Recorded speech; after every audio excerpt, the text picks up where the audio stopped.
And I think it was just looking at that city room, that was BBC Network Africa, and those white people that sat there pretending like they knew everything about Africa and calling up leaders and asking them this question and that question, and leaders giving the answers and influencing really the destiny of the whole continent.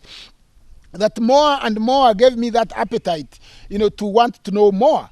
At the same time, I was also listening and learning and watching this transition, the transition of Africa, of my own transition, from being this miseducated, brainwashed, African, because I was the most brainwashed, I was the most miseducated.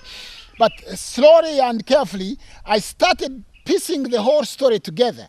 And I started seeing myself as an equal, or somewhere close, to being an equal, because I am thinking that there is something that has been missed. England taught me at that stage, my first shock, that people in England are poor.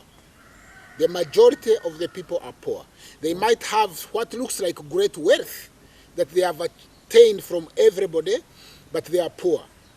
The second thing it taught me was that a small group of people in one room with a megaphone, i.e. radio, or television, can influence the destiny of a continent, just like Network Africa. And third, it taught me that really, as an African, I was better off than most of these white people. And so, when I eventually go to study in England, my choice is to study television and to study radio and to study strategic communication. So when did you become really aware of your blackness, as I would say? When I was studying for a master's degree in communication studies, communication design it was called. And I must say this early that I am somebody who does not believe in formal European education. I do not believe that my master, my former slave master, can really qualify me to hold office, and he can teach me anything of great benefit to my race.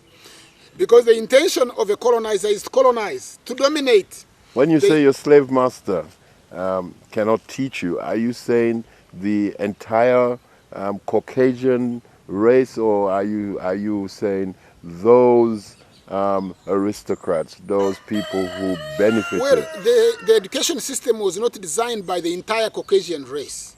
But it is also true that the entire Caucasian race participated in our enslavement, enjoyed our enslavement, benefited from our enslavement some would argue, up to today. Some would argue that during slavery, especially up to the last 100 years of it, poverty in England, especially in London, was at its peak.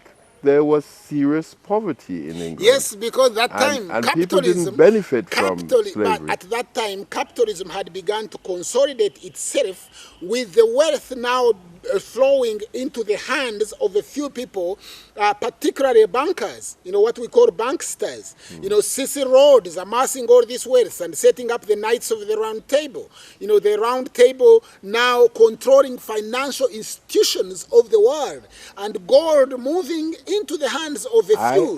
So most of these central banks set up after England and taking their cue, from Britain. But the wealth is not in the hands of the majority, because their intention is not distribution. The intention is obscene acquisition in the hands of a few.